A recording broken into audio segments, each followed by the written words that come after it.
What's going on, guys? Welcome back to the channel. I hope you guys are having a great day today. AMC is down almost 8%, sitting at $16.63 per share. I want to talk about why AMC has really been dropping lately. Earnings were great. You didn't really see that major sell-off. You didn't really see a major rally on earnings. So what is going on? What are people buying? Are people selling? Are institutions shorting? We're going to answer all of those questions here in this video and go over everything you guys need to know so you are caught up to speed on what is currently going on with our favorite trade. As well as that, I have another trade that I do want to show you guys and go over the logic behind it. It's not a YOLO. It's not something you YOLO your portfolio on, but it could be really good given the scenario and the situation that we are currently in. And this video will be published slightly before 4 p.m. So that's why you guys want to hit the notification bell and subscribe to the channel and like the video so you are notified every time a video is posted, because this trade might go crazy on Monday. It might go down on Monday, but I think the odds are really good that this trade will do well coming next week. So let's get into it. Hit the like button and subscribe to the channel if you guys have not already. Like I said, also get yourself some free stocks. Link down below in the description for Webull, Moomoo, and Public. Moomoo and Webull are giving out a ton of free stock right now if you sign up and deposit $100. It's full transparency here. I do get a free share as well for you guys doing that. So you help both of us out. Sell those stocks, get yourself some free shares, help support the channel, all of that good stuff. But if you guys want access to all of my trades in real time, check out the link down below in the pinned comment. So getting into AMC specifically, we are down 7.86%, sitting at $16.63 per share. Like I said, you really did not see that big move up, that big move down. You really didn't see an earnings reaction upon AMC's latest earnings. But there was a lot that we have covered over the past couple of days that was very, very bullish. I think AMC, a branded credit card, is huge. I don't think a lot of people really fully understand that, but credit card companies, they make 2.5% to 3.5% every time you swipe your card as a transaction fee. That's why some places you go, like gardening shops, right? If you get what I'm saying, you get what I'm saying. Or like restaurants will actually give you a discount for using cash instead of a card because they have to pay out usually 2.5%, but it can be higher than that depending on, what kind of card you have. That's also why you can get cash back returns. So I would believe if they partner on a credit card, AMC could receive 1 to 1.5% of all of the transaction volumes that were spent on that card, and that could be a massive profit driver. Adam Aron and AMC, they're trying to reinvent the company, and I don't think the markets have fully appreciated that. So they've kept the stock pretty much at its fundamental valuation, pretty much not pricing in any future growth, as well as they do have positive EBITDA. So it's not a stock that you can sneeze at. It's not a stock you can laugh at anymore. The short case is certainly gone. And we are also seeing the Batman numbers that are coming out. If we pull this up, it's actually looking really good. Look, it says the Batman is already breaking box office records. The movie made $5.3 million from its international rollout this week, and the US debut is still to come. It did say, I believe I've seen a number of about $20 million already for its preview or whatever, but you can see right here, globally, the Batman is poised for a huge start this weekend. It's projected to bring in as much as $245 million over its opening frame to help reignite the box office. So if they bring in $245 million, which it'll probably be closer to $300 million, I know a lot of people are going to see this movie, I think that's going to be really good for AMC next week, and I think it's going to reinstill some of that positive sentiment around the box office, and I think that is obviously going to be really, really good. See, it says right here, the Batman flies to 21.6 million in box office previews. That's previews. This is going to be a major hit, and AMC is going to do very, very well because of that. So that's kind of a bullish thing, but as far as why is the stock actually selling off, you're seeing a lot of shorting that is taking place, and a lot of people are wondering, like, are people selling out of AMC to chase these other stocks?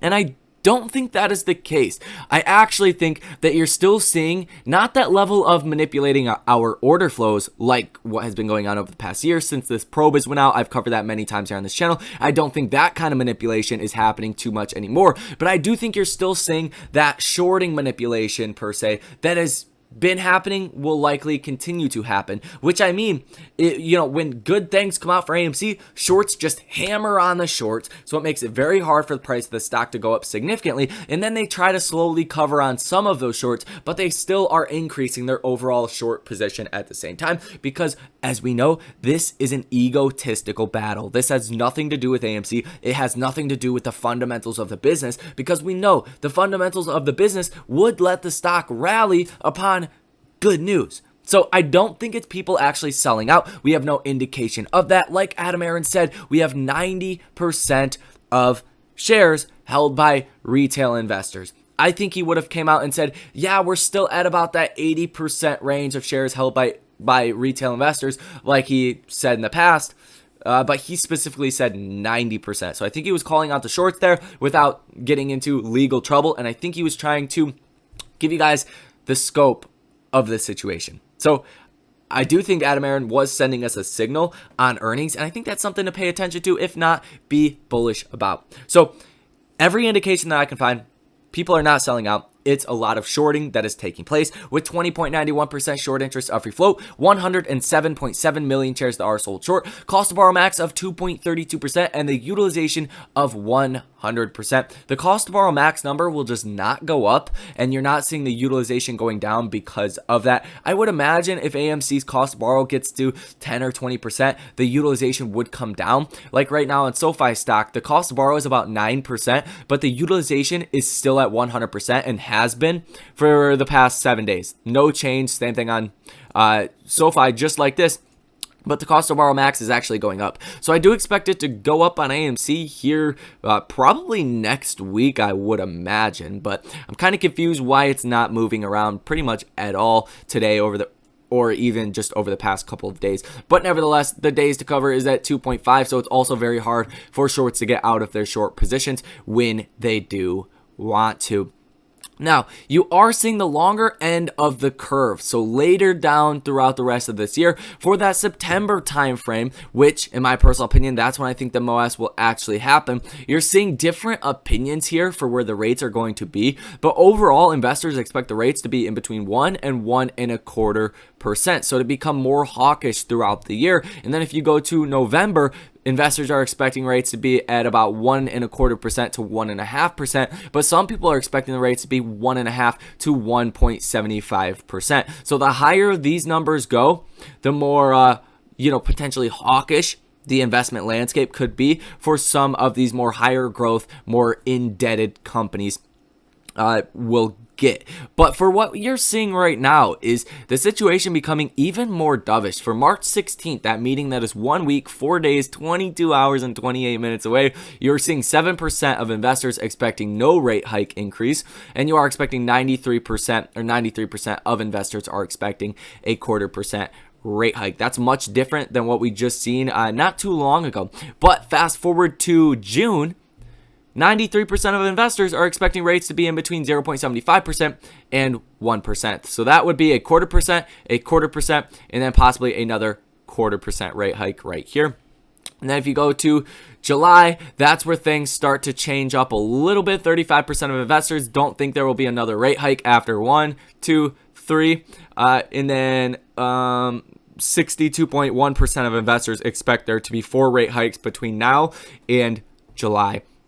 Which, if we don't see that, that could be a very bullish thing for the markets, and that's why I want to keep you guys up to date on what the markets are pricing in, because that will affect how stocks move and how your investments will mean. And something else to go over, if you guys are unaware of this, if you guys did not see this in another video that I made, S&P, which not the SPY, not the index, it's S&P Standard and Poor's, as well as Moody's, has downgraded Russian debt to CCC minus. So that means it is no longer institutional grade. That means institutions can no longer use this for collateral of short positions or to service margin calls. Just like you've seen with UBS, they cut all of Russian debt, all of Russian assets to zero, and that triggered massive margin calls. This is likely to be the case in our markets as well, as a lot of investors did invest in Russian government bonds because their debt to GDP is so much lower than America, and you could have gotten like a 4.5 to 6.5% interest rate payment just not too long ago. So you're going to see that. That's definitely another domino that did fall, and I wanted to make that clear for you guys here in this video exactly how significant that is if you guys have not heard about that already. Now let's get into the swaggy terminal. No, I just want the max pain, man. Okay, so they're gonna give me a hard time with that, I think. Let's see. Let's see. I believe it's let's pull it up. By today it was $18 per share. We did not get there, and by March 11th it is $18.50 per share for the max pain. The Stocko tracker data for next week is indicating about 4,000 calls that are in the money, 67,000 puts or calls that are out of the money, and about 20,000 puts that are in the money and 14,000 puts that are out of the money. So you certainly could see a move to the upside next week as well as the following week for March 18th, because you do have a lot of option activity on this expiration, about 302,000 calls that are out of the money. Now, as far as the option flow sentiment as well, you are looking at positive order value of about 33%. Over the past week, about 28%. So you're also seeing a lot of shorting activity that is taking place via the options. Now, as far as this trade that I am actually looking at, I am very excited to show you guys this and to bring this to your guys' attention. So America is actually thinking about sanctioning Russian oil.